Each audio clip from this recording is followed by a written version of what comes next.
es nuevo, es mágico y tenemos un nuevo elenco.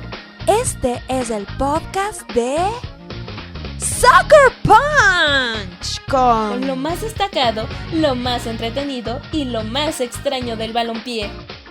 Este es el podcast de Soccer Punch, el podcast de fútbol con quinielas, resultados, noticias, reportajes y más. Soccer Punch es traído a usted por El Futbolito y Megucas FC, unidos por el amor al fútbol.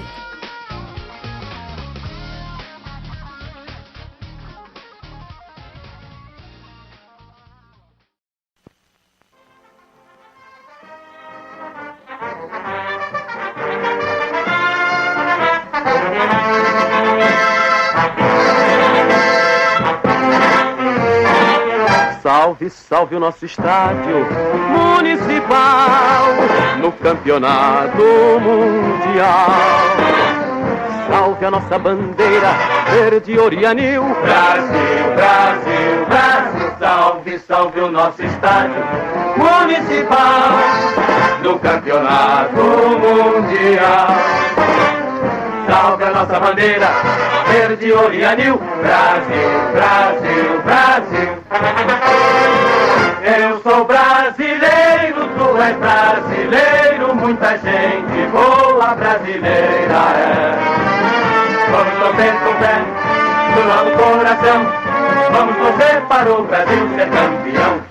1, 2, 3, 4, 5, 6, 7, 8, 9, para 12, faltam 3, Brasil! Señoras y señores, bienvenidos a una emisión más de Soccer Punch Random. Hoy vamos a hablar de, pues bueno, estamos en el mes de noviembre, el mes de los muertos, y pues tenemos que recordar un mundial en particular que, pues, ¿qué podemos decir? Causó varias muertes. Hablaremos un poquito al respecto porque este es, dependiendo de la óptica que lo quieras ver, la mayor tragedia en la historia del fútbol o la mayor hazaña. Yo soy Alberto Domínguez, me acompaña Hugo. Gillo no está con nosotros el día de hoy, no sé si alcanza a llegar. Hugo, ¿cómo estás? Muy bien.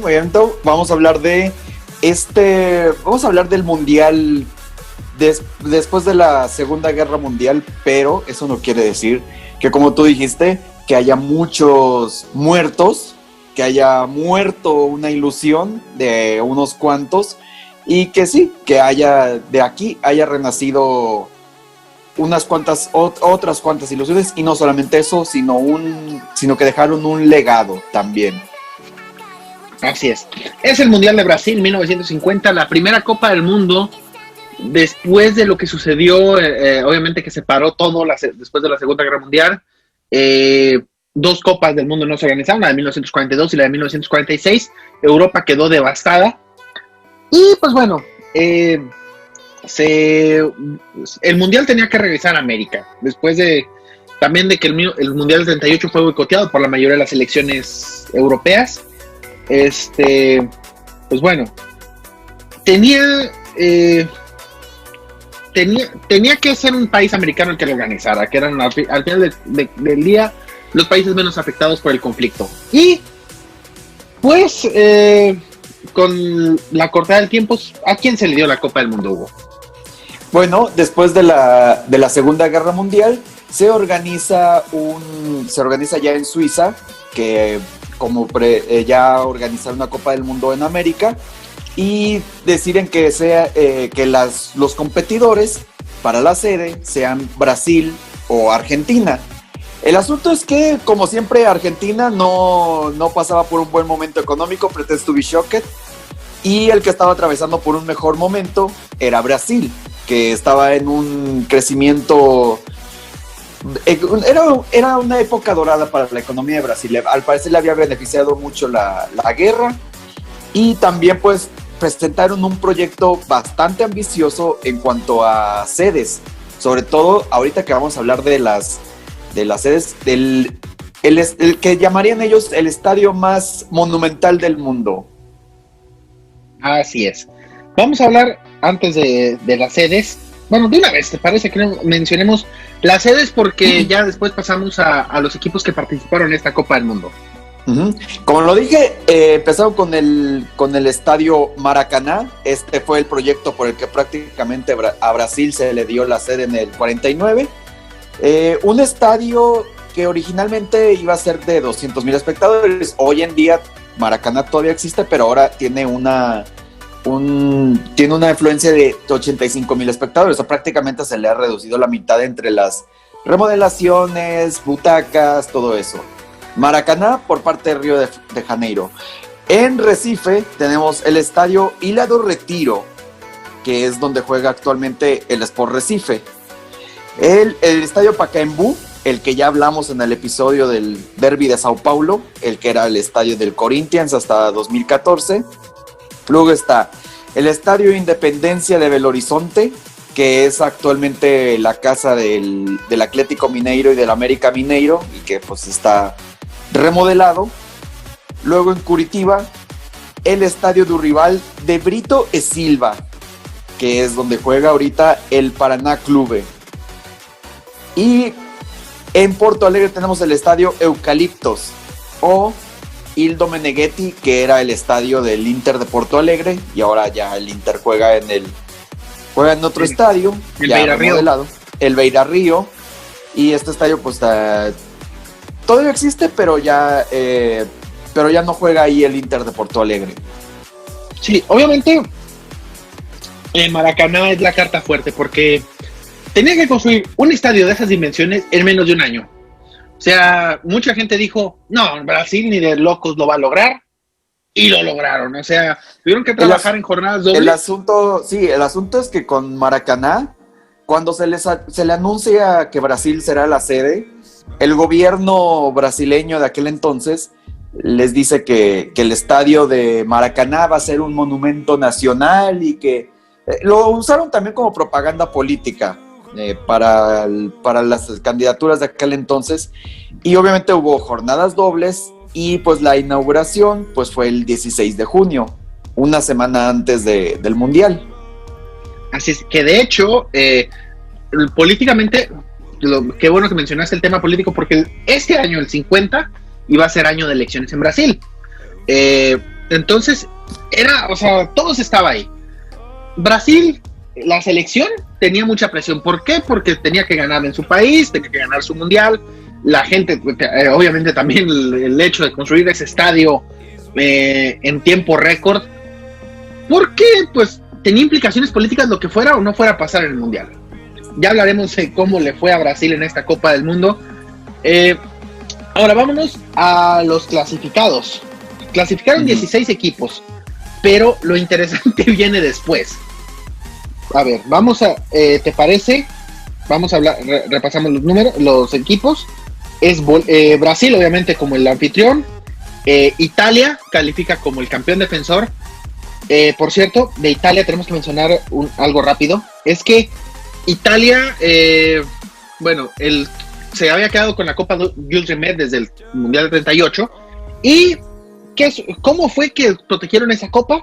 Otorrino Barassi, que era parte vicepresidente de la FIFA, escondió la Copa Jules Rimet en una caja de zapatos durante toda la Guerra Mundial, para que no se la fueran a llevar los aliados, ni el régimen fascista, nadie. O sea, a él la guardó en una caja de zapatos y así sobrevivió toda la Segunda Guerra Mundial. O sea, ¿te fijas que la Copa Jules Rimet, te pones a ver, sobrevivió un montón de cosas? O sea, sobrevivió... No, y aparte un trofeo muy curseado también. O sea, sobrevivió la guerra en una caja de zapatos. Luego que se la robaron y la rescataron perro. Pero no rescató que la robaran en Brasil más adelante. O sea, lo que ya eran 3 veces no le iba a sobrevivir la Copa Jules Rimet. Bueno, el resto de calificados por Sudamérica calificaron Bolivia, Paraguay y Uruguay. Uruguay regresa a una Copa del Mundo después de no asistió en la del 34 ni la del 38, que en la única copa que habían participado en 1930. ¿Y qué sucedió? Que la ganaron. De Norteamérica y también Chile, se me olvidaba Chile, que también no había calificado. Luego, en Norteamérica, México y Estados Unidos. No podía saberse. No podía saberse. En Europa, aquí viene la parte importante. Porque califica España, Turquía, Suecia, Suiza, obviamente ya mencionamos a Italia, y 2 países que debutaban en Copa del Mundo. Importantes: Inglaterra y Escocia. Desde muchos años los equipos británicos no pertenecían a la FIFA porque ellos consideraban que su sistema de competencia, el famoso torneo de las 4 naciones, tenía mayor nivel que el mundial de FIFA. Y que pues como los ingleses aparte eran los mejores del mundo jugando al fútbol, o eso creían, no necesitaban a la FIFA. Ellos eran la máxima autoridad en sus propios ojos. Entonces pasa la guerra mundial y pues hay una... Yugoslavia también se me ha olvidado. Hay una... Pues se sensibiliza todo, o sea, después de todo lo que sucedió en esa guerra, Inglaterra dice, bueno, puede participar a nivel internacional en fútbol. Voy a mostrarle al mundo cómo se juega el fútbol como caballeros. Ay, ingleses, nunca cambian. Mm-hmm. Y por Asia calificó la India. Pero aquí vienen los problemas, Hugo. Aquí vienen los problemas. Turquía se niega a calificar se niega a viajar porque dice que el costo de viaje es demasiado alto para ir a trasladar toda la selección a Brasil. Escocia decide tampoco ir porque perdieron el torneo ese de las 4 naciones y dijeron, bueno, perdimos el torneo de 4 naciones, no tenemos que andar haciendo nada en la Copa del Mundo, nosotros por orgullo no vamos a Brasil. Y el caso más surreal fue el de la India.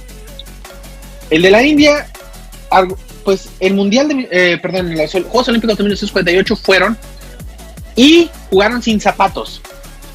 La FIFA les dijo, señores, ustedes no pueden jugar aquí sin zapatos, o usan zapatos o no juegan. ¿Qué dijeron los hindús? Bueno, no vamos a adecuarnos a las reglas de la FIFA, no vamos a comprarnos zapatos, no sé, algo chido, y vamos a jugar al mundial. ¿No? Prefiero no ir. Antes muertos que sencillos. Antes muertos que sencillos. Pero no fue el único boicot, el de Escocia y el de la India, porque también pues también Turquía también se retiró de la clasificación. Francia se le ofreció ir en sustitución de uno de los 2 europeos que no iban a ir, y no, al final se negaron porque le ofrecieron primero, a ver, de nuevo la historia, le ofrecieron el puesto a Portugal y Irlanda, los 2 se negaron. A Francia Francia aceptó, pero Francia se rajó al final, o sea, dijo, no señores, yo no voy porque los viajes son muy largos y si yo voy a ir, porque aparte las sedes, como ahorita que lo mencionaste, Recife queda muy al norte y les tocaba jugar en Recife. Entonces dijeron, o me pagan los viajes la FIFA o no voy. Pues la FIFA dijo, no señores, no, si no estamos tampoco nadando en dinero, no le vamos a pagar los viajes a nadie. Y pues Francia dijo, pues no voy. Entonces, ¿cómo quedaron los grupos, Hugo? Ok, el grupo 1. No, para esto hay que solamente iban a ser 2 grupos de 4, un grupo de 3 y un grupo de 2. Ay, manera imposible. O sea, genios los de la FIFA, genios. Bueno, grupo 1, Brasil, Yugoslavia, Suiza y México. ¡Yay! ¡Yay! Otra vez inaugurando el mundial. Grupo 2, Inglaterra, España, Chile y Estados Unidos. Un grupo de la muerte. Sí, es el grupo por mucho más complicado del mundial en teoría, pero el favorito era Inglaterra. Uh-huh. Grupo 3, Italia, Suecia y Paraguay. Italia, que era la favorita por ser la campeona, aunque desgraciadamente perdió gran parte de su plantel en la tragedia del Torino. El Torino iba a ser su base y pues Italia tuvo que jugar con pues jugadores de otros equipos. Y bueno, grupo 4, Uruguay y Bolivia. Así es. En el grupo 3 iba a estar India, pero pues al rajarse pues nos quedó de 3. Y en el grupo 4 habían quedado Turquía y Escocia. pero se negaron esos dos y también Francia, entonces quedó a un solo partido. De hecho, Uruguay llegó tiempo después al Mundial, o sea, no llegó, o sea, sí sabes, o sea, obviamente ustedes saben que antes del Mundial llegan todas las selecciones, todos se preparan, pues Uruguay dijo, pues nosotros jugamos hasta el 2 de julio, el Mundial se iba a inaugurar el 24 de junio y ellos jugaban hasta el 2, entonces dijeron, pues nosotros vamos a llegar más tardecito a la fiesta. Sí, aparte, ¿para qué vas? ¿Para qué vas? Y aparte no, Uruguay aparte también hay que poner un poquito de contexto. Uruguay tenía también muchos problemas económicos por parte del fútbol, porque tuvieron una huelga en esos tiempos. Después de la Segunda Guerra, el fútbol uruguayo tuvo una crisis económica que arrastró una huelga de jugadores, y muchos jugadores, pues como en aquel tiempo no había el fútbol no era profesión, tenías que dedicarte a otra cosa, y los jugadores no tenían esa ventaja, querían ellos que el gobierno les diera otro trabajo. El caso, por ejemplo, de Obdulio Varela, que fue uno de los que inició la huelga, y después se la dieron, le dieron su trabajito, y pues obviamente Montevideo pues queda muy cerca de Brasil. Entonces pues dijeron, pues nos vamos a esperar porque no vamos a pagar tanto hotel, tanto vuelo.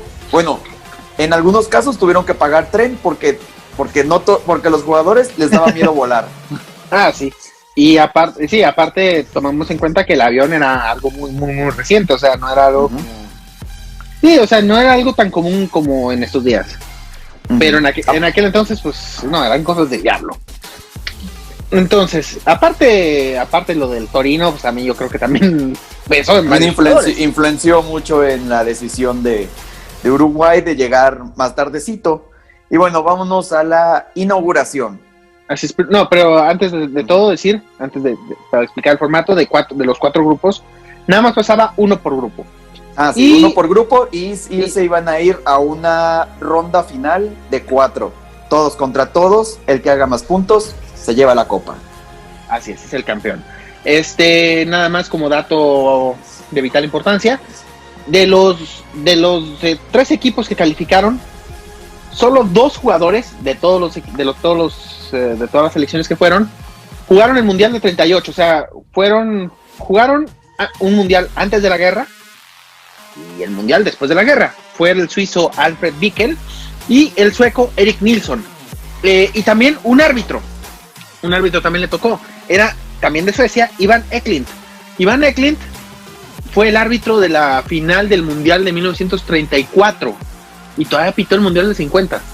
O sea, se echó una carrerita el sueco arbitrando partidos internacionales.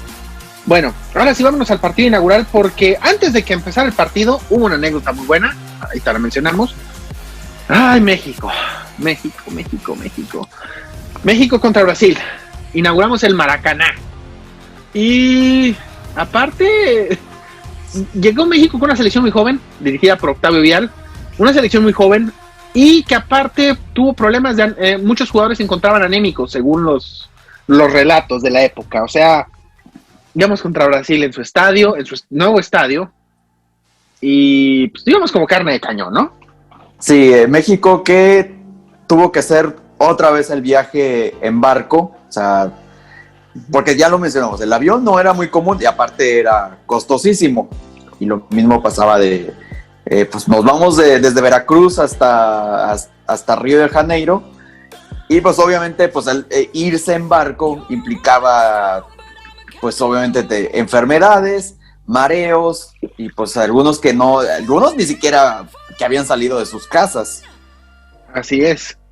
O sea, que viajaran fuera del país, muchos ni oportunidad tuvieron, o sea, la verdad. Aparte, y sí, mucho jovencito, entre ellos un portero que no destacó nunca en el fútbol mexicano, con 21 años, un tal Antonio Carvajal. Ya titular de la selección a estas alturas. Titular de la selección y que estaba en aquel momento en el España. Y pues otros jovencitos, bueno, un veterano que tampoco hizo nada, Horacio Casarín. Leyenda de los primeros años del profesionalismo. Uh-huh. También del España. También Carlos Septién, el mago Septién. Así es.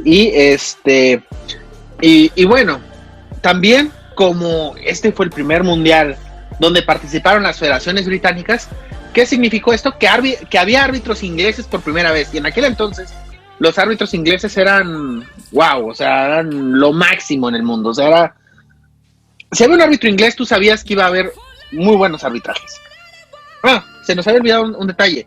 A Alemania y a Japón, por su participación en la guerra, se les prohibió ir. A Italia, a Italia sí la perdonaron porque era el campeón defensor. Se nos había olvidado este dato de vital importancia.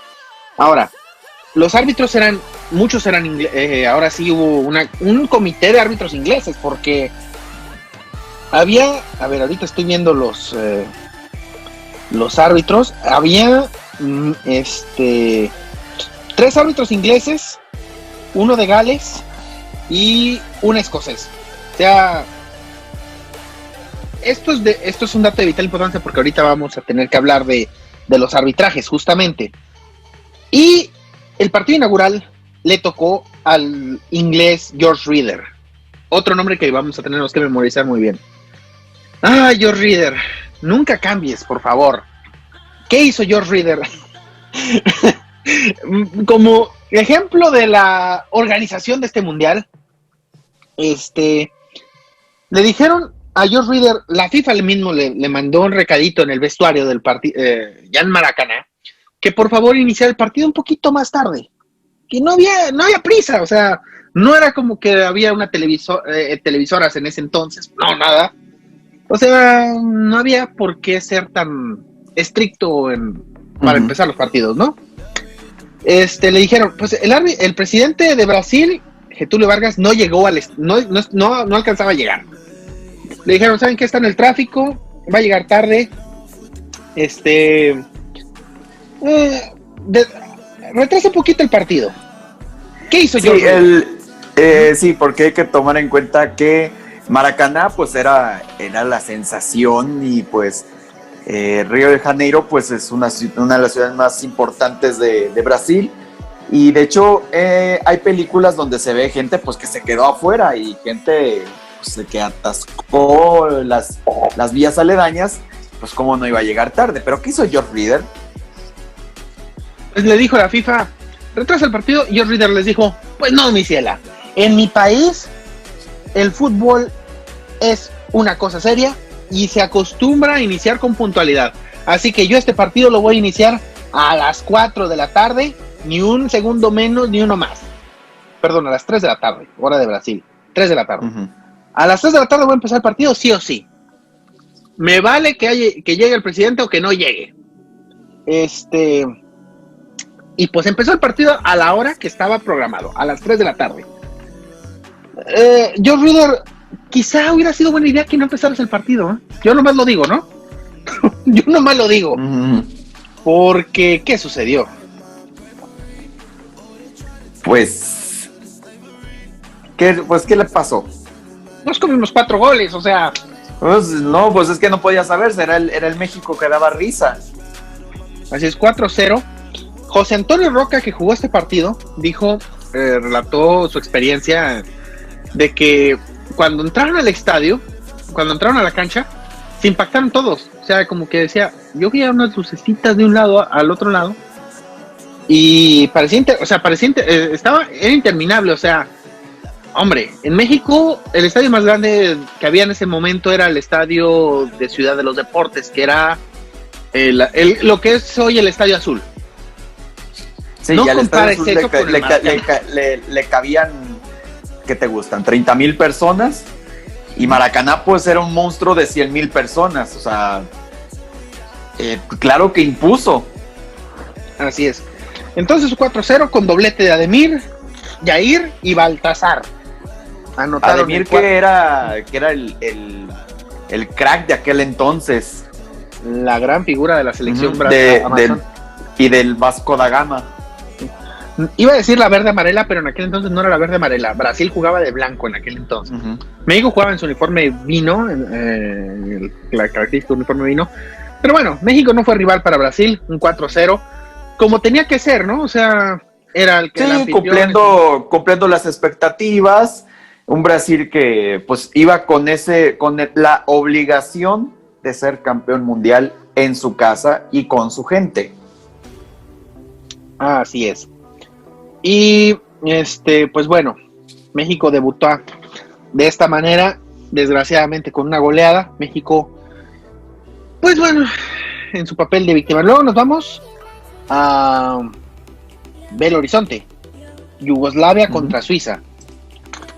3-0 ganan los yugoslavos. Nada, otro pretends to be shocked. Sí, Yugoslavia era quizás uno de los equipos que mejor podía adaptarse. O sea, hay que tomar en cuenta que también para los europeos era distinto ir a jugar a Brasil, obviamente con una... Pero Yugoslavia, al menos en Uruguay 30 y en Brasil 50, obtuvo buenos resultados. O sea, era la selección que mejor se adaptó al sistema americano. Sí, de hecho, Yugoslavia era considerada el Brasil de los equipos europeos, hasta por el estilo de juego. Era un fútbol muy técnico que contrastaba mucho con la disciplina y esa rigidez táctica que tenían los equipos europeos en aquel entonces. O sea, era un equipo más latino que el equipo más... Así es.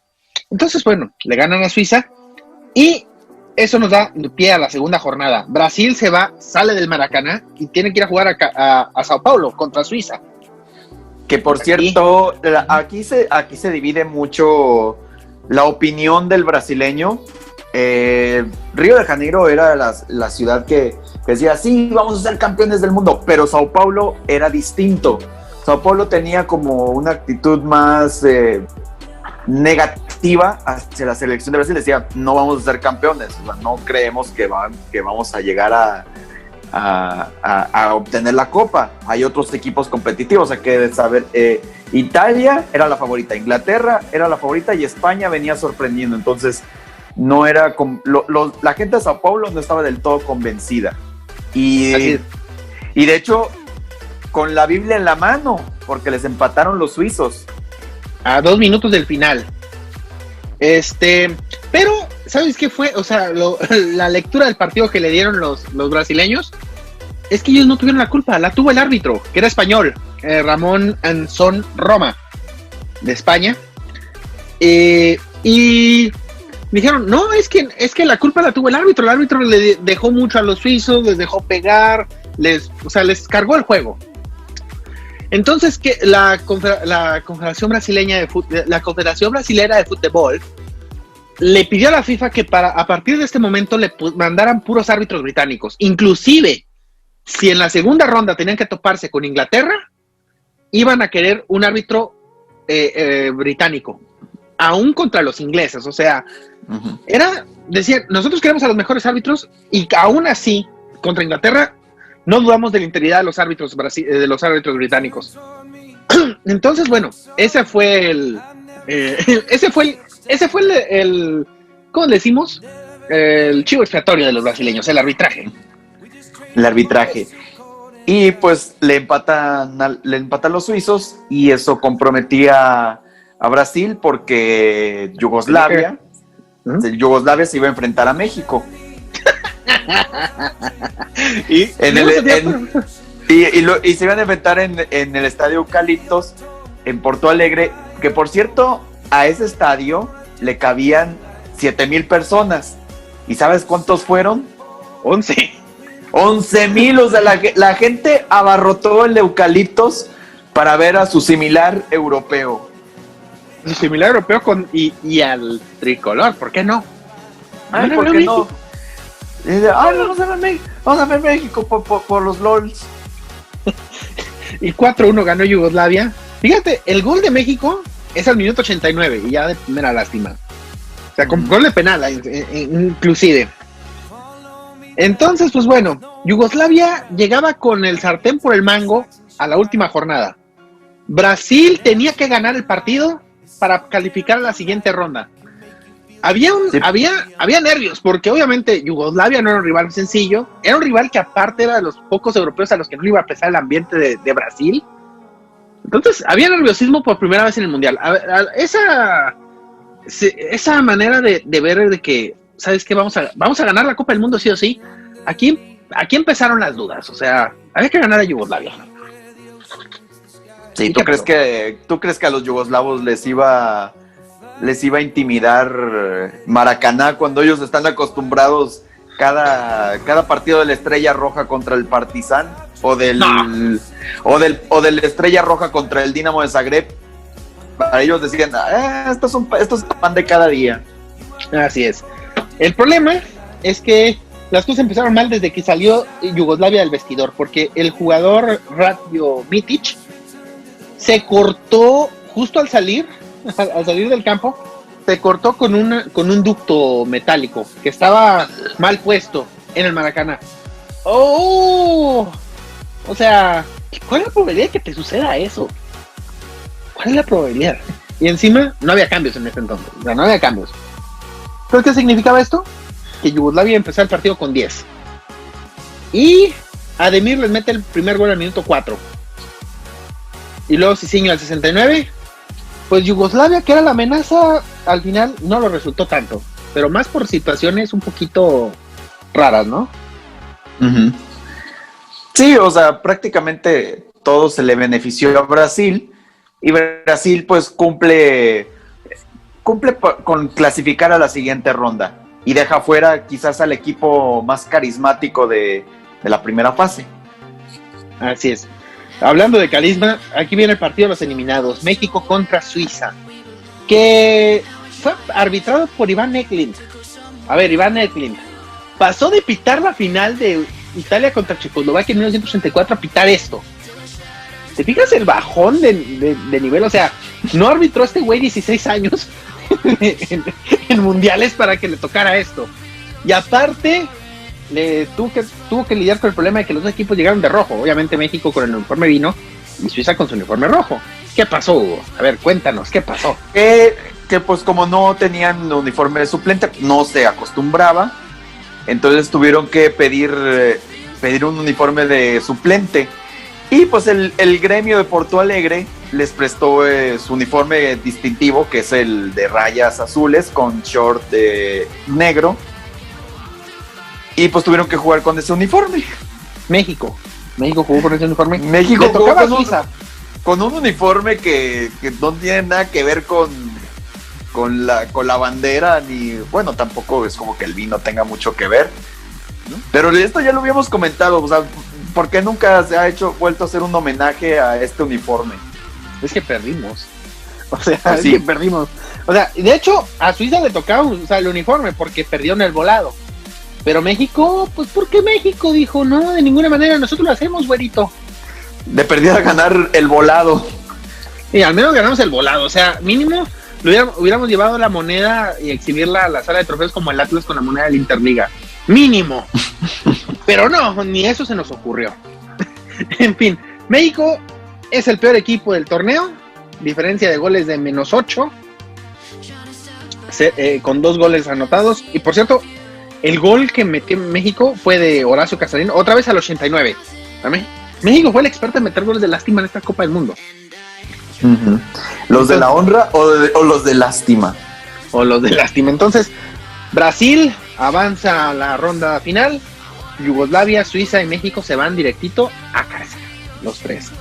Vámonos al grupo 2. Este grupo que sonaba muy interesante, ¿no?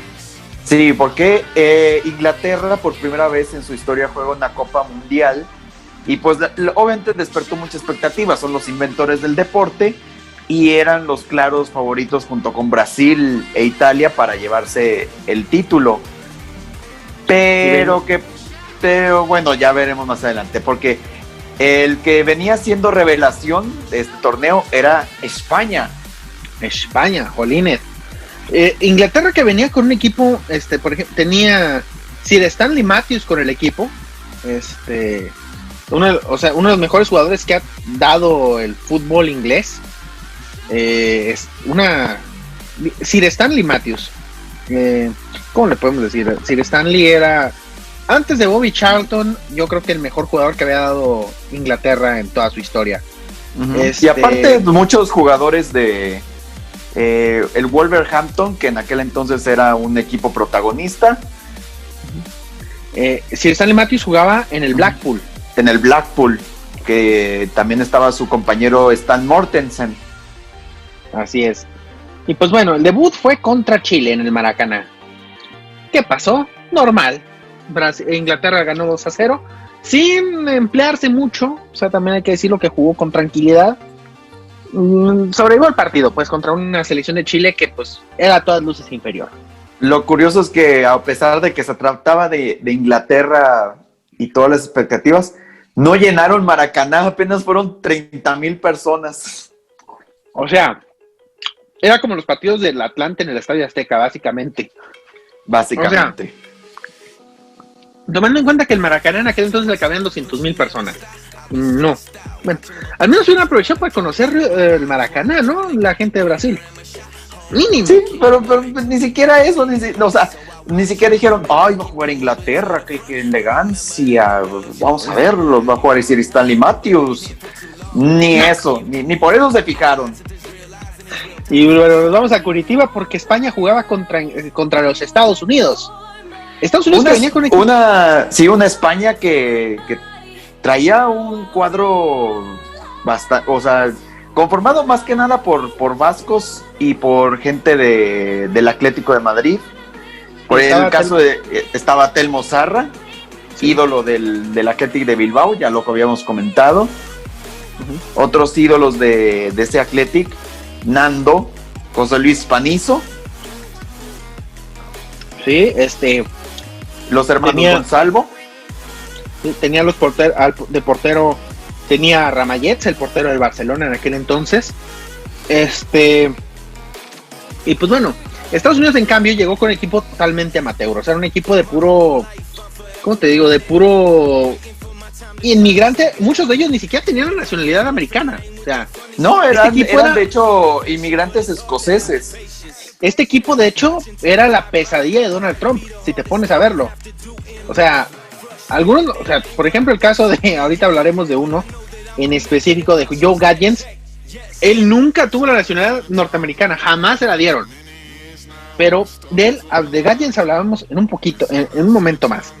¿Qué pasó? Pues que España les ganó 3-1, tranquilamente, ¿no? O sea, no había nada que decir. Sí, goles de Igoa del Valencia, Basora y obviamente de Telmo Zarra. No podía faltar Telmo Zarra. Y de hecho, el partido lo iba ganando Estados Unidos al minuto 17. España en los últimos 10 minutos les metió los 3. O sea, España los dejó llegar al minuto 80 todavía con ventaja a los norteamericanos para irse los últimos 10 minutos como Gordon Tobogán. Por cierto, el término Gordon Tobogán lo vamos a usar bastante al rato, tengo la corazonada. Nos vamos al Maracaná. Nos vamos a Maracaná otra vez. Y otra vez, mira, tú está en la época de Telmo Zarra, y que era el goleador de la Liga Española, y la gente, en lugar de decir, ay, vamos a ver a España, Telmo Zarra, no, 20,000 personas nomás quisieron ir a Maracaná. O sea, todavía peor. Y España pues, les ganó 2-0.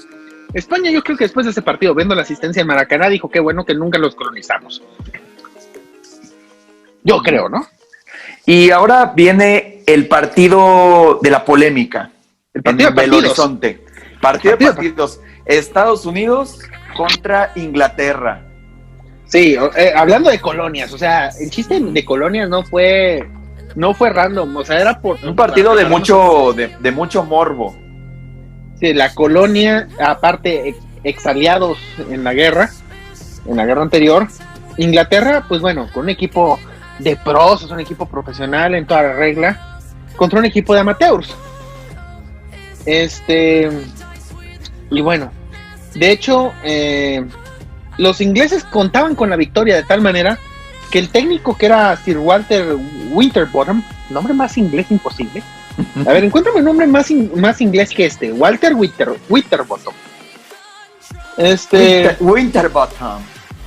Decidió no alinear a Matthews para este partido. Error. Sí, exactamente. Lo prefirió, dijo, pues ¿saben qué? Viene un partido contra España, lo tengo que ganar sí o sí. Y es que también era esta soberbia inglesa. Así es, una soberbia que los caracterizó muchísimo al inicio del fútbol profesional. Y bueno, en Belo Horizonte, ante 10,000 personas, Estados Unidos hizo historia porque con un gol de Joe Gaddens al minuto 38, un jugador que nació en Haití, que de hecho es haitiano más bien, nunca tuvo nacionalidad. Pues le anotó a Bert Williams y con ese gol Estados Unidos le ganó a Inglaterra 1-0 en la que para muchos es la victoria más sorpresiva en la historia de las Copas del Mundo. O sea, un equipo de amateurs le ganó un equipo de profesionales de primer mundo, de quizás la mejor liga de aquel entonces, la First Division de aquel entonces, y que de hecho hay una película de esa victoria, de Game of Their Lives. Uh-huh. Así es, que de hecho empieza diciéndoles, hubo un comentario antes del partido que les iban a enseñar los ingleses a cómo jugar al fútbol a los norteamericanos. Ay Dios mío, ¿por qué la gente no aprende a no hablar antes del partido? Es algo que yo no entiendo. Mira, en este mundial no va a ser la primera historia de gente habladora, pero los ingleses fueron, digamos, la primera víctima de ser los habladores. Así es. Que bueno, Joe Gaddens, aparte, ¿sabes cuál fue el premio por anotar ese gol? ¿Cuál? Que en 1953 lo deportaron. Lo deportaron de regreso a Haití. Y de hecho, fue perseguido por la policía haitiana cuando regresó. ¿Te acuerdas de que hablamos de Papa Doc Duvalier? Uh-huh. Pues bueno, el Papa Doc Duvalier lo mandó matar. En 1964, a la edad de 40 años, desapareció y nunca se volvió a saber nada de él. Presumiblemente está muerto. Presumiblemente falleció en 1964, pero como era la policía de Papa Doc, no había manera de confirmarlo, ni la ha habido desde entonces. Lo desaparecieron. ¿Qué se puede esperar?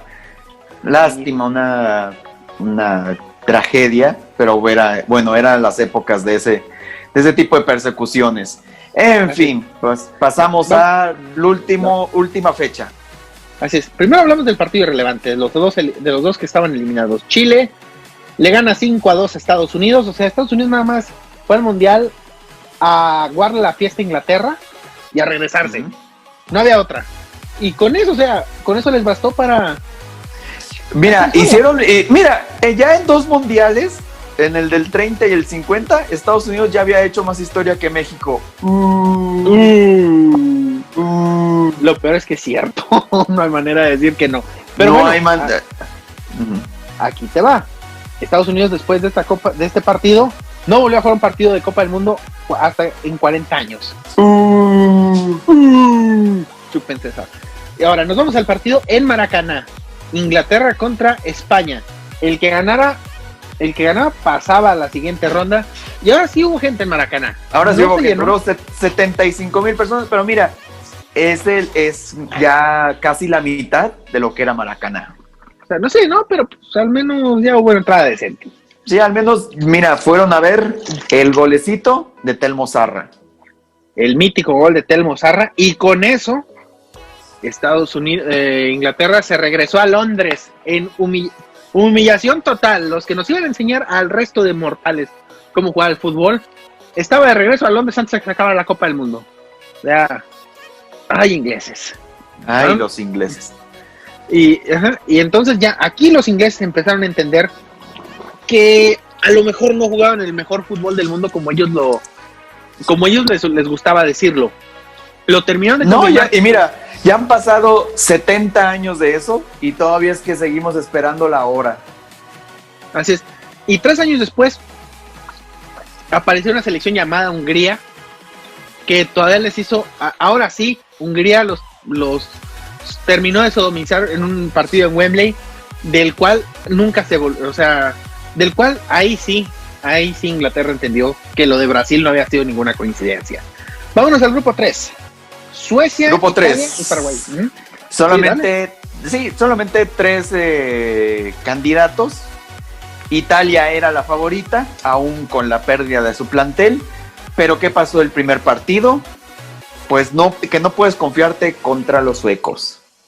Así es. Suecia iba a tener esa costumbre de andarle aguando la fiesta a Italia. ¿Te acordarás del Mundial del 2018? Que no tuvimos a los italianos gracias a los suecos. Pues bueno, Suecia les gana 3-2 con goles de Jepson, un doblete de Jepson y de Anderson. Italia que pues llegó con puro cascajo a esta Copa del Mundo y que fue por nada más por ir, básicamente porque ni siquiera estuvieron a punto de cancelar. Sí, de hecho su argumento era precisamente que habían perdido su plantel, que habían perdido pues a los que estaban en el Torino que daba miedo, y pues Italia pues tuvo que sacar el cascajo del cascajo, porque mira, ciertamente había jugadores del Inter y de la Juventus, pero mira, te tuviste que traer a uno del Triestina. ¿What? ¿Qué es eso? El Triestina, a Ivano Blasón del Triestina, a Gino Capello del Bologna, Emilio Caprile del Atalanta, Giuseppe Casari también del Atalanta. Y nomás del Torino estaban Giuseppe Moro y Ricardo Carapalese. Nombre más italiano imposible. Sí, que por cierto, Carapalese fue el que abrió el marcador.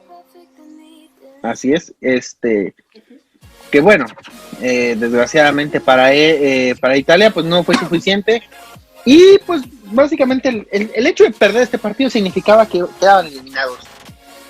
Suecia empató luego con Paraguay en Curitiba 2-2, y con eso pues bueno, ahora dependía de que Paraguay no le hiciera la mala obra a Italia. O sea, necesitaban que Italia le ganara o empatara con Paraguay para que Suecia pasara a la siguiente ronda. ¿Y qué pasó? Pues no, mi ciela. Italia ganó 2-0 con goles de Carapalese justamente y de Pandolfini. Italia al menos se fue con una victoria de Brasil, considerando las circunstancias en las que fue una participación digna, digamos. Una participación digna, y pues para algunos de esta generación, pues dijeron, bueno, te perdida, fuimos al Mundial. Así es, y bueno, Suecia entonces califica a la ronda final. Y vámonos al grupo 4, el grupo de un solo partido. El grupo bananero, o sea, más bananero imposible. Y el estadio también era bananerísimo, el de Belo Horizonte. No, hay imágenes de este partido, neta, he visto campos en Centroamérica en mejor condición que esto.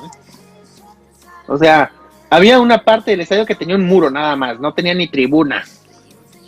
Y pues era Uruguay. Y bueno, Uruguay se fue como Gordon Tobogán. Solamente se ocupaba ganar para pasar a la siguiente ronda, pero Uruguay, este orgullo uruguayo del que tanto hemos comentado y del que tanto halagamos aquí en Soccer Punch, o sea, el uruguayo se quiere mucho a sí mismo y dice, ok, vamos a enfrentar a Bolivia, sabemos que vamos a ganar, pero no queremos ganar por cualquier marcador, queremos ganar bien. ¿Y qué pasó? Pues se fue 8-0 nomás. Triplete de Míguez, gol de Ernesto Vidal, el patrullero. Alberto Schiaffino anotó un doblete. Julio Pérez y Alcides Guilla. Memoricémonos bien el nombre de Guilla. Que por cierto, en una película, Julio Pérez no quería ir al Mundial. De una de las anécdotas es que no quería ir al Mundial, pero estaba con su prometida. Le dice, oye, pues es que me están convocando al Mundial, pero no, como que no quiero ir, porque pues le daba miedo. Y la que fue su prometida le dijo, mira, si vas al Mundial, nos casamos. Pues, no, pues así. Bueno, entonces sí voy. Pues sí. Julio Pérez, por cierto, es un personajazo, o sea, vean la entrevista de Julio Pérez, la verdad es que es un personaje, o sea, era un personaje, bastante interesante.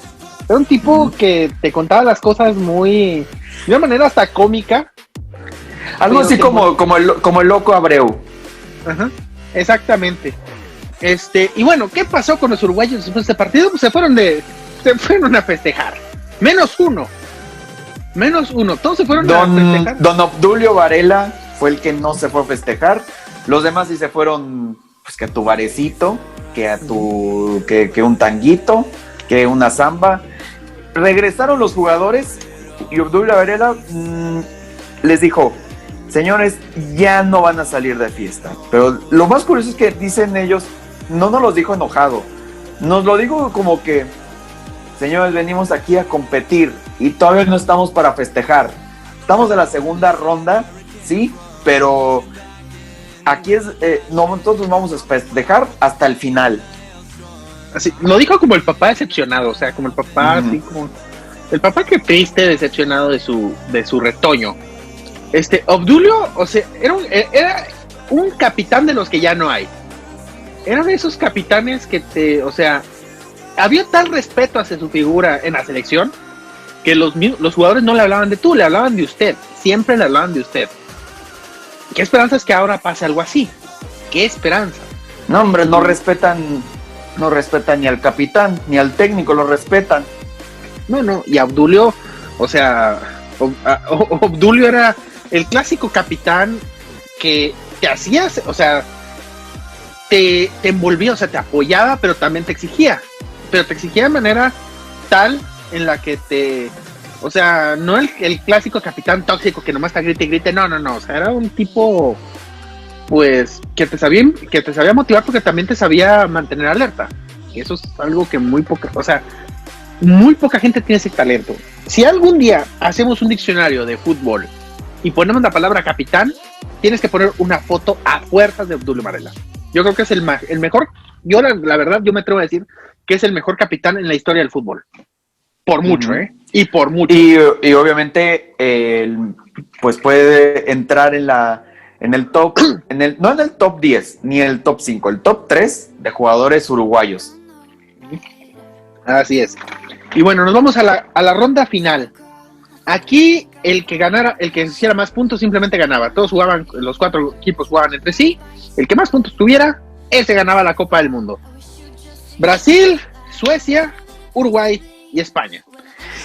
Brasil, que iba con la idea de que, bueno, ya eliminaron a Inglaterra, ya eliminaron a Italia, ya nomás me quedan estos tres papanatas. Y bueno, el único del que se debían cuidar, entre comillas, era de España. Así es, pero había una cosa que era su ventaja. Obviamente jugaban todos los partidos en Maracaná, y los dos europeos eran equipos que estaban no estaban acostumbrados al ambiente que se iban a topar en Maracaná. Ninguno había jugado en un estadio de 200,000 personas repleto con ese nivel con esa atmósfera. O sea, esa atmósfera sudamericana a la que no estaban acostumbrados los equipos europeos, y ahorita veremos qué tanto les pesó. Pues la primera víctima, Suecia. Los dos partidos el 9 de julio a la misma hora. ¿Te parece que vamos vamos primero con el Brasil-Suecia? ¿Qué pasó? Brasil se fue como gorda en tobogán, porque Ademir les metió 4 pepinotes, más un doblete chico y otro gol de Maneca. 7-1. ¡Auch! O sea, le metiste 7 goles a Suecia. Ya creo que a estas alturas empiezan todos otra vez. Después del susto con Suiza y ganarle a Yugoslavia, dice, ahora sí, le metes 7 goles a Suecia y dices, ya lo hicimos, ya somos campeones del mundo. Me faltan desde ahí ya se lo estaban creyendo, y la prensa ya estaba diciendo de que ya estaban simplemente esperando al 16 de julio para ya no decir, somos campeones. Porque en el otro partido, Uruguay empató con España. Y doblete de Basora y por el conjunto español. Y Uruguay se puso arriba con gol de Guilla. Y viene el doblete de Basora al 37 y al 39. O sea, explotó España luego. Pero en el medio tiempo, pues sí Obdulio Varela sí les metió ahora sí su regañiza de decir, oigan, no estamos metiendo la famosa garra charrúa, no está jugando Uruguay como debe jugar Uruguay. ¿Y qué pasó en el segundo tiempo? Que no solamente se llevaron de corbata a España, sino que también se llevaron de corbata a Ramallets. Sí, le quebraron 2-3 costillas en una... O sea, le llegaron un montón de veces a Ramallets. O sea, España estuvo todo el segundo tiempo colgado del travesaño y a Ramallets se lo llevaron entre las patas. Le quebraron 3 costillas. Y Obdulio Varela empató el partido al minuto 73. Así quedó el resultado. Y Uruguay sintió que con este marcador había perdido todas sus esperanzas a ganar el Mundial. Obdulio Varela, de hecho, se fue llorando del campo. O sea... y de hecho la prensa en Uruguay ya había dicho, ya no vamos a ser campeones, ya el nivel que trae Brasil es bastante superior, ya no tenemos para qué competir.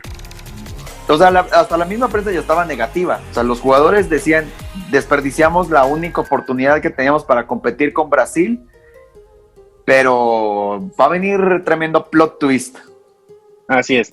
Vámonos a la segunda jornada, también a la misma hora todos los partidos. El 13 de julio, a las 3 de la tarde, hora de Brasil. Nos vamos primero al Maracaná. Brasil recibe a España. Ramallets jugó el partido con 3 costillas rotas después del partido contra Uruguay. ¿Qué sucedió, Hugo? ¿Qué sucedió?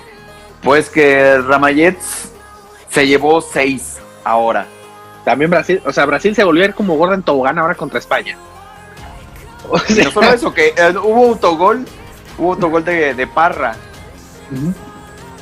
Sí, Parra. Autogol de Parra que estaba en el Español. O sea, de por sí está en un equipo lamentable y todavía mete autogol. Y bueno, luego viene un doblete de Chico, otro gol de Ademir, otro de Yair y otro de Cicinho. Y por el descuento, ya muy tarde, Igoa. Así. Ademir, de hecho, mete su 8º gol, con el gol que le mete España, su 8º gol en el Mundial. Y pues básicamente con eso sentenciaba el título de goleo.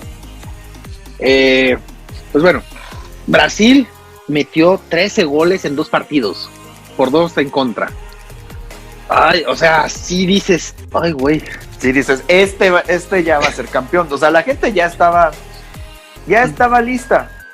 Es que ya trituraste a España y trituraste a Suecia, o sea, no es como que le ganaste a cualquier hijo de vecina por esos marcadores tan escandalosos. Le ganaste a 2 equipos poderosos, a los 2 mejores equipos europeos de este mundial, les ganaste de manera que no te podían, o sea, no podían decir, oye, es que estamos lesionados, no, o sea, les pasaron por encima a los 2. Y bueno, Uruguay, en cambio, pidiendo la hora. Así es. Contra Suecia se va arriba en el marcador en Sao Paulo, con gol de Palmer al minuto 5, luego empata Gilla al 39 y Sundqvist mete el 2-1 para los suecos al descanso, un poquito antes del descanso. Uruguay contra las cuerdas, y Uruguay tenía un equipo muy distinto. O sea, incluso Julio Pérez lo dijo en una entrevista, dijo, es que nosotros no teníamos equipo para ganar holgado así como ganaba Brasil. O sea, que Brasil te metía 5, te metía 6. No, nosotros no teníamos equipo para eso. Uruguay, el fuerte de Uruguay era pelear el partido, o sea, pelearlo en todo momento y ganártelo, pero por muy poco.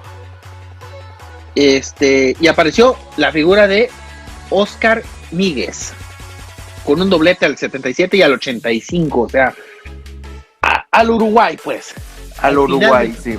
Con esta famosa garra charrúa, el delantero de Peñarol, el Peñarol que daba miedo.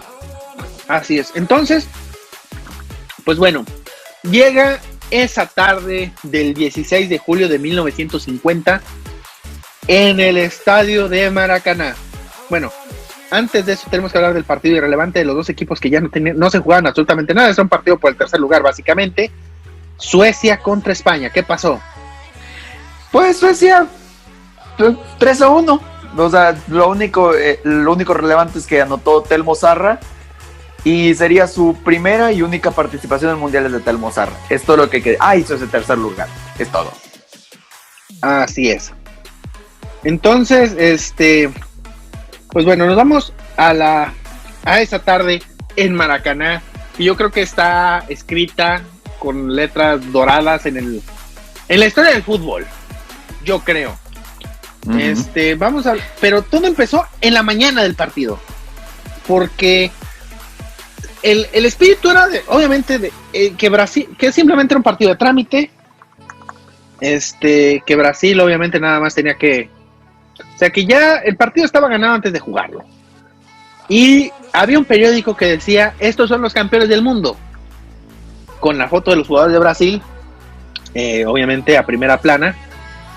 Y pues que cuando bajó, no sé, al desayuno Obdulio Varela, pues vio el periódico, y pues Obdulio Varela, ¿sabes qué se le ocurrió?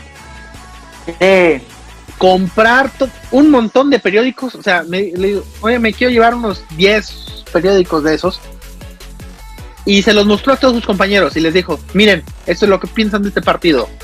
¿Saben qué es lo que pienso yo? Se baja los pantalones y se pone a miar sobre los periódicos. Se puso a orinar ahí. O sea, hombre ley. Uh-huh. Y luego, pues bueno, ya en el vestidor, ya en el vestuario, Juan López, el técnico de Uruguay, les dice a los jugadores: bueno, vamos a tener que jugar a amarrarnos, no vamos a tener que amarrar atrás, a cuidar el resultado. ¿Saben qué? Vamos a jugarla, a llevárnosla con calma. Estos nos van a querer salir, van a salir con todo, y tenemos que estar con cautela. Bueno, muchachos, dice: ahora un huevo en cada zapato y vamos para arriba. Y un directivo entró al vestidor, también un directivo de la Federación Uruguaya, les dice que salven el honor y no pierdan por más de 4 goles. Y Obdulio Varela estaba ahí. ¿Qué hizo Obdulio Varela? De hecho es un carajo, nosotros vamos a ganar este partido, y si lo perdemos no va a ser por 4 goles. Y luego y Obdulio Varela habló con todos, ya que se fue Juan López. Les dijo: señores, Juan es un buen hombre, pero hoy se equivoca. Si hacemos lo que él nos dice, nos va a pasar lo mismo que España y que a Suecia. Y ahí viene una frase inmortal de Obdulio Varela: los de afuera son de palo.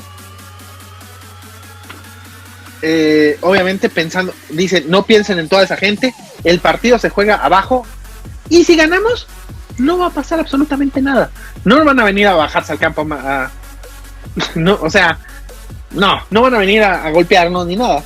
Entonces, vamos a ganar este partido. Pues bueno, más presión para los brasileños. ¿Sabes por qué?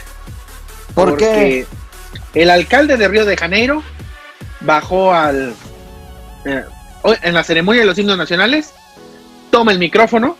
Por cierto, ahora sí llegó temprano, porque el árbitro era George Rieder, el mismo árbitro que se negó a aplaudir el inicio del partido contra México. O sea, le dijeron: oye, va a ser George Rieder el árbitro, llega temprano. No, pues sí. Ni modo que diga que no, ¿va? Pues no. Brasileiros, vós que daqui a alguns minutos sereis sagrados campeões do mundo. Vós que não tendes rivais em todo o planeta. Vós a quem eu já saúdo como vencedores. Cumpri minha palavra construindo esse estádio. Cumpram agora o seu dever, ganhando a Copa do Mundo. Dice: ustedes en unos minutos serán consagrados campeones del mundo. Ustedes que no tienen rivales en todo el planeta. Ustedes a quien ya saludo como vencedores. Cumplí mi palabra construyendo este estadio. Ahora cumplan su deber, ganando la Copa del Mundo. Ouch. Entonces, pues bueno, empieza el partido y todos esperaban la avalancha de goles. O sea, que Brasil hiciera lo mismo que en el partido contra Suecia y contra España. Esa ola de goles jamás llegó. medio tiempo, 0-0. O sea... Sí, o sea, era algo imprescindible, porque en los anteriores partidos Brasil ya había ganado 3-0 para el primer tiempo y ya después se iba como gordo en tobogán, y resulta que ahora se estaba topando con pared. Sí, y para un equipo que está acostumbrado a ganar de esa manera, el hecho de no poderlo hacer te presiona. O sea, cuando estás acostumbrado a estar goleando, si no goleas, te desesperas. O sea, cuando un partido no te sale en ese mismo orden, pues reaccionas de maneras en las que no deberías.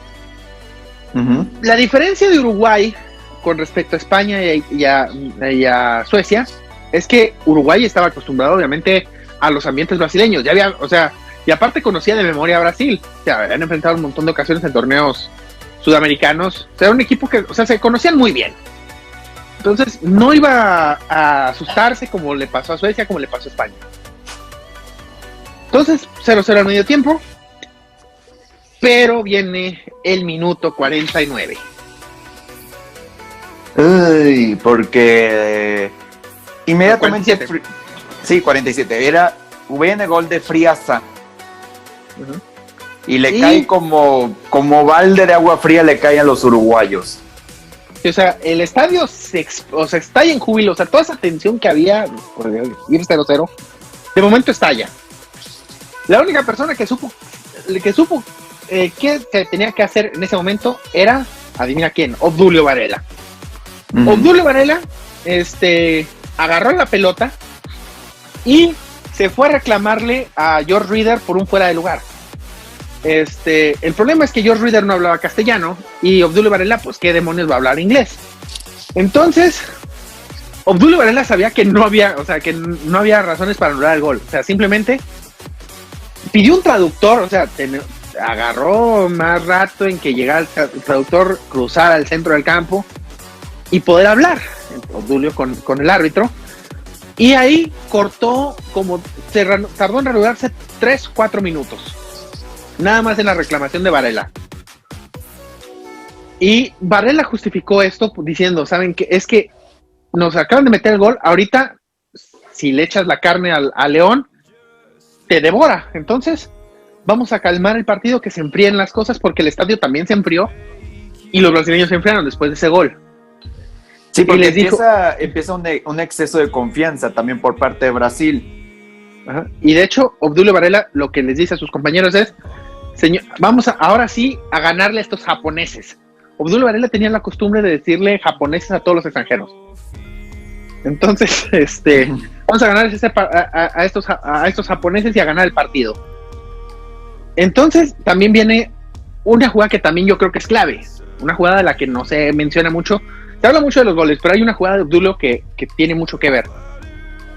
A Guilla, que era el extremo por derecha, le tocó la marca de Bigode.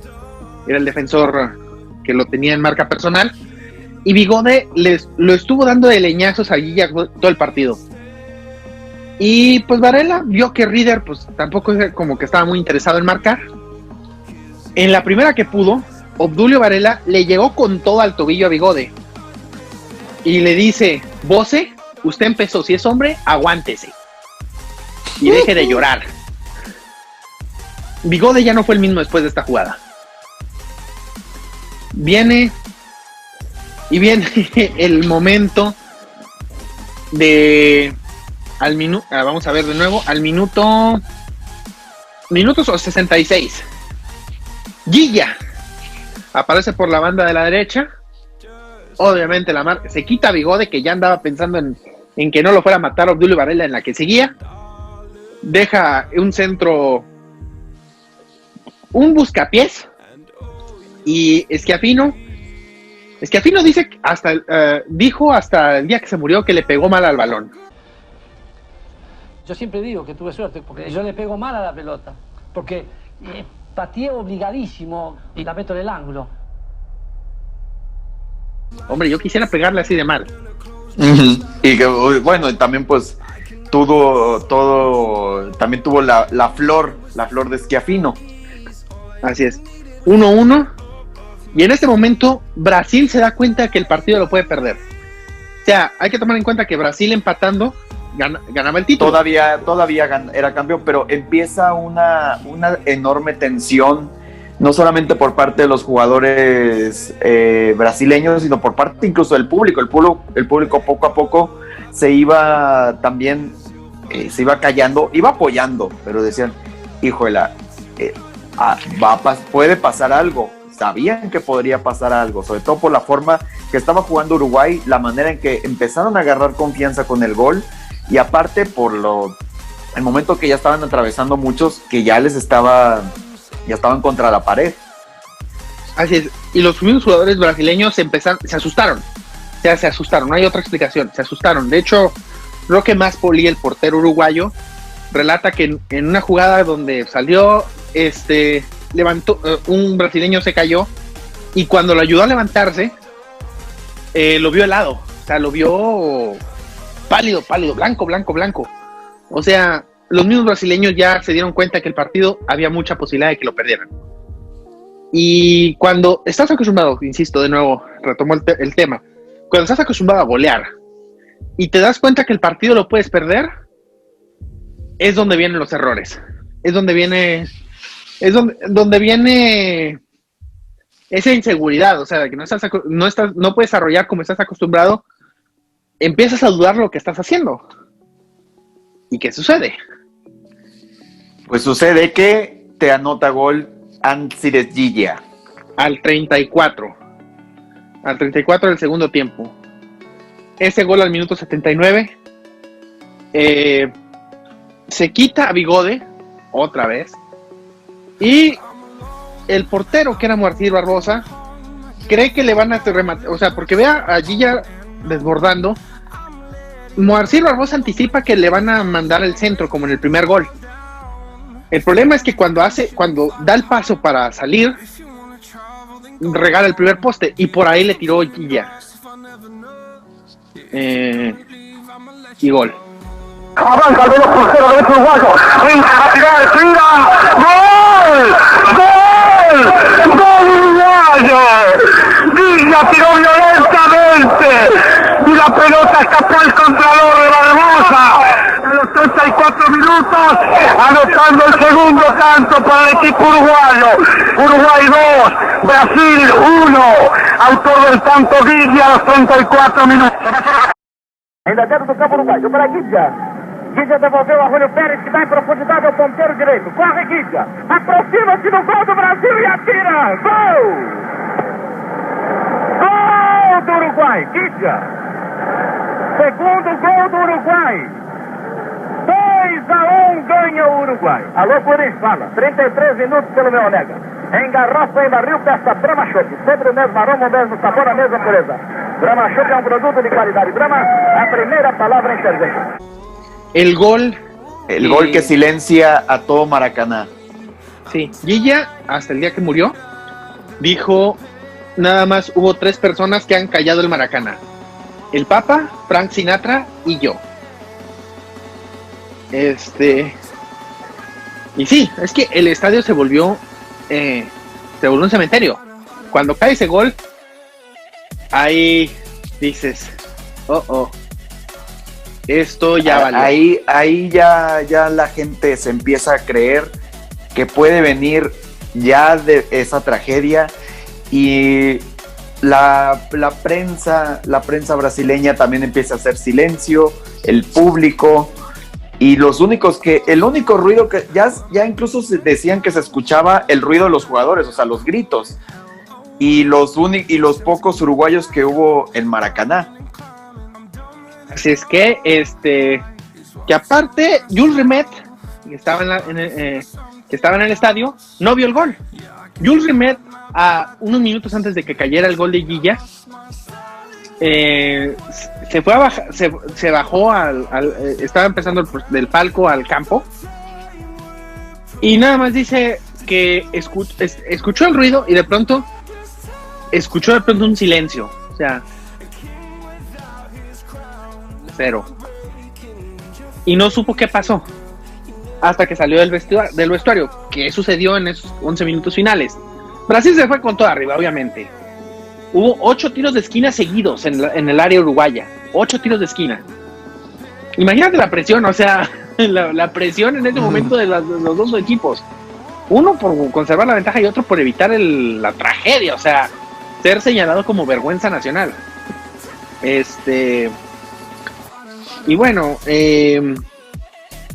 la última jugada del partido fue un centro que Roque Máspoli apenas rozó, o sea, no alcanzó ni siquiera a tocar de manera correcta. Se fue en banda, pero vio a su compañero que era Gambetta, el defensa, se llamaba Gambetta, tomó el balón con las manos y lo asustó a todos los uruguayos, porque tomó la pelota con las manos de la manera más descarada del mundo, pero fue la única persona junto con Máspoli que escucharon al árbitro pitar el final. Y yo estaba adelante y veo que el Gambetta corre, agarra la pelota con la mano. Y yo digo, ¿pero qué hizo este? Está loco. Lo que pasa es que yo no me he dado cuenta que el árbitro había pitado, porque el árbitro, cuando la pelota venía en el aire, se dio media vuelta y pitó. Yo no sentí el pito. Luego el juez tocó de espaldas al centro de la cancha, pues yo estaba afuera. Te toca pito, te cobra penal y anda a llorar al cancha.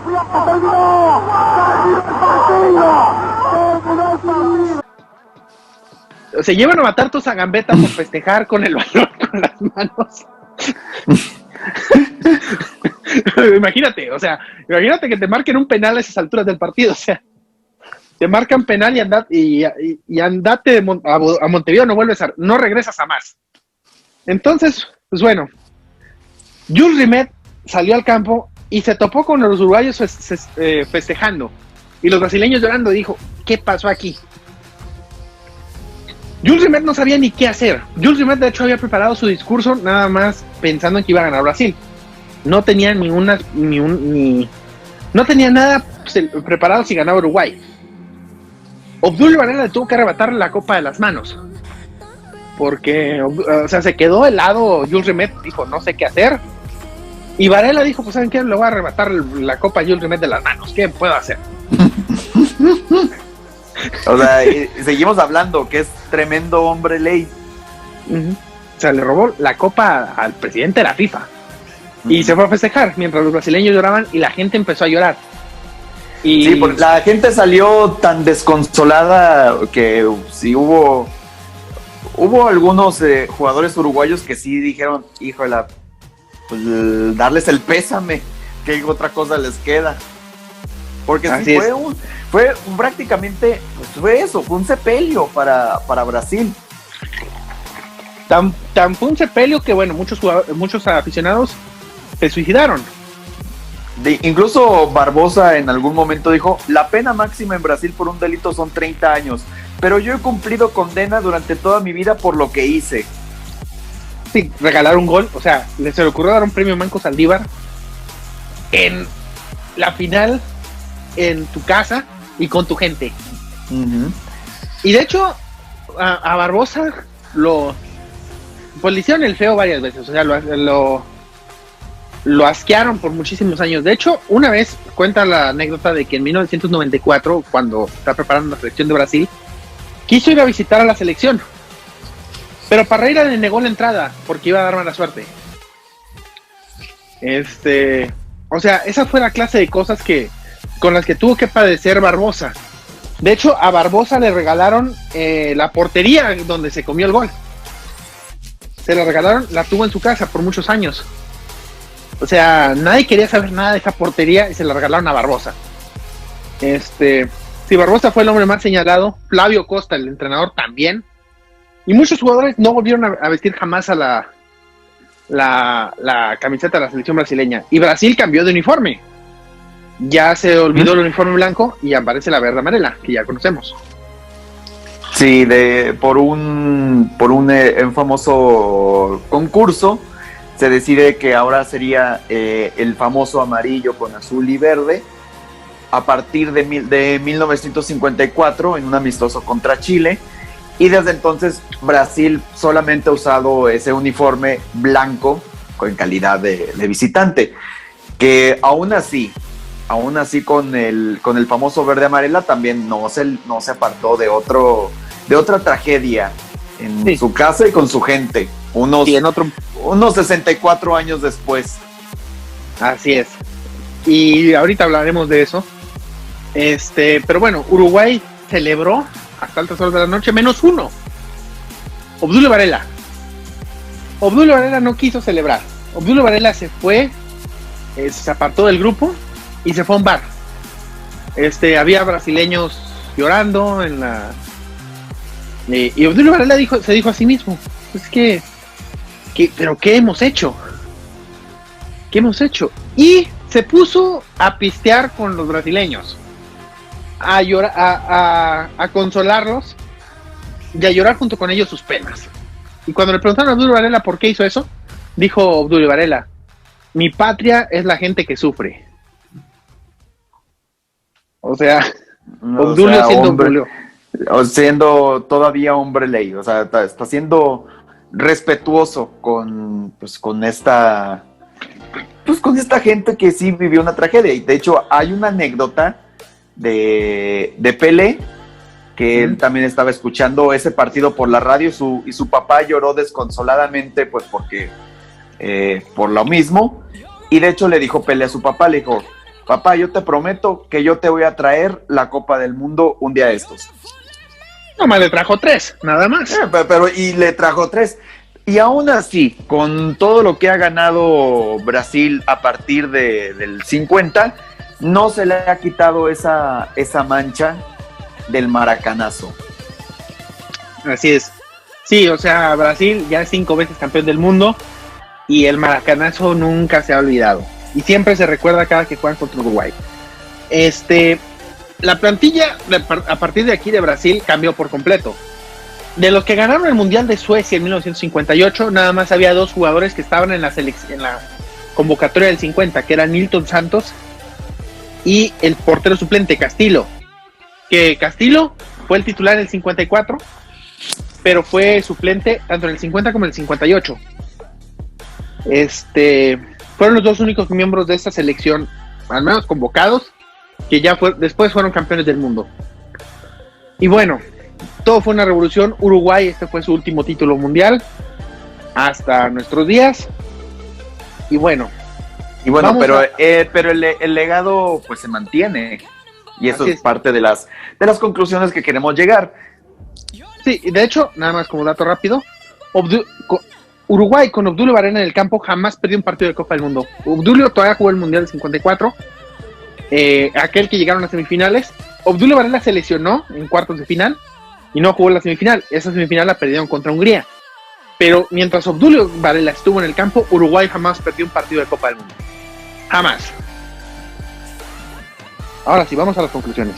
Las conclusiones, pues bueno, Uruguay se convierte no solamente en el equipo más importante quizás de la primera mitad, bueno, los más importantes de la primera mitad del siglo XX, sino que ya empieza a dejar ese legado, esa famosa garra charrúa, ese famoso misticismo que provoca Uruguay en el mundo del fútbol, porque pues muchos se preguntan cómo es posible que un país tan chiquito como Uruguay, de apenas 1 millón de habitantes, pueda generar tantos futbolistas y cómo pueda generar tanta historia, porque tiempo después vendría, quizás ya Uruguay no iba a destacar en mundiales, pero iba a destacar en Copas Libertadores, en Copas Intercontinentales y en Copas América, pues ni se diga. Y obviamente exportando jugadores que hasta la fecha sigue siendo un semillero mundial.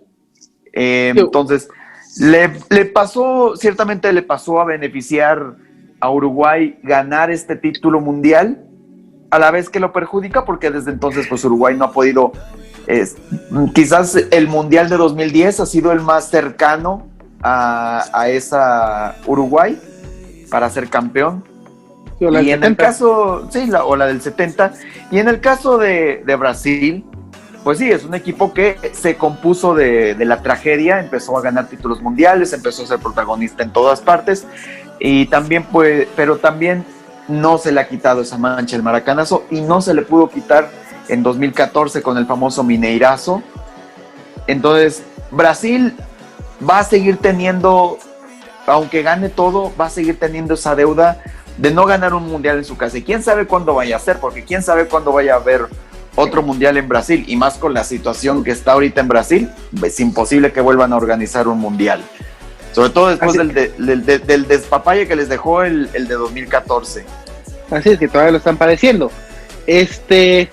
Sí, aparte imagínate la cantidad de fantasmas que van a cargar los brasileños para cuando organicen un tercer mundial, que yo creo que se va a dar en algún punto. A lo mejor nosotros ya no lo vamos a ver, pero en algún punto yo creo que el mundial va a regresar a Brasil. Imagínate la cantidad de fantasmas con los que van a cargar. Ahora te lanzo la pregunta, ¿qué fue peor? ¿Esto, el maracanazo, o el Mineirazo? Para mí es sencillo, el Mineirazo para mí fue peor. Híjola, yo sí diría que también el Mineirazo, porque fue humillación total. O sea, era algo que no te perdida con el maracanazo. Tú podías, la tragedia llegó hasta el minuto 65 con el empate, pero el Mineirazo fue una tragedia desde el primer minuto. Sí, aparte hay que decirlo que, o sea, son dos tipos de humillación distinta, porque una es perdiste un partido que todos esperaban que ibas a ganar, pero al final lo perdiste contra un equipo élite, o sea, al final del día. No, y no nada más contra un equipo élite, sino que dejó humillado a otro equipo élite. O sea, Brasil también es un equipo élite, es un equipo donde la mayoría de sus figuras están en los equipos más importantes de Europa, y se vieron peor que equipo de liga de expansión. Así es. O sea, a lo que voy es, el Maracanazo era un partido que todos esperaban que fueras a ganar y que no ganaste. El Mineirazo es un partido que todos esperaban que fueras a perder, o sea, Alemania en ese partido era el favorito, al menos para mí.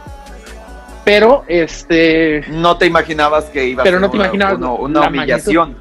Sí, te podrías imaginar un 1-0, un 2-0, y ok, no iba a ser un fracaso, sí, pero no iba a ser humillación como lo que pasó con ese Brasil 2014.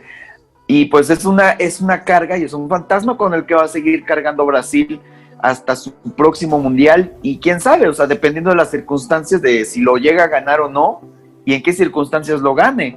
Ahora, también este mundial del 50 nos deja una gran lección, que no hay que estar de habladores antes de el partido. Ya lo que le pasó a Inglaterra antes de, y lo que le pasó a Brasil. Así es. Y otra pregunta, ¿es Obdulio Varela el mejor capitán de la historia del fútbol? Hemos tenido diversa cantidad de capitanes, muchos perfiles, pero siento yo que el que más se acerca a ese liderazgo, a esa, ¿cómo decirlo?, motivación.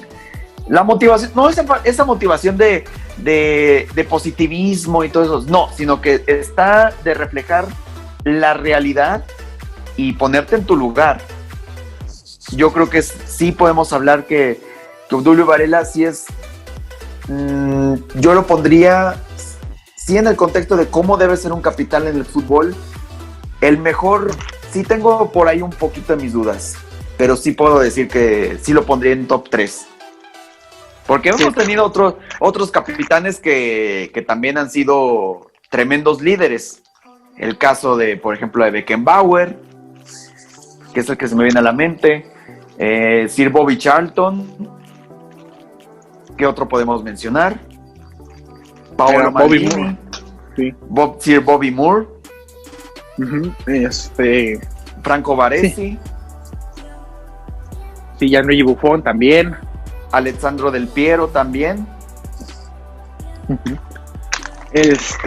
Sí, pero sí, o sea, yo creo que una figura como la de Obdulio es la que tú quieres siempre en un capitán. O sea, alguien que sea, si tú le dices a alguien, oye, te toca ser capitán, mira, te doy un ejemplo, le pones el ejemplo de Obdulio Varela. O sea, alguien que no le daba un partido por perdido, que siempre siempre buscaba ganar, y que además imponía un respeto. O sea, Obdulio hablaba, tú lo tenías que escuchar sí o sí. O sea, y tienes que saber a fuerza su historia.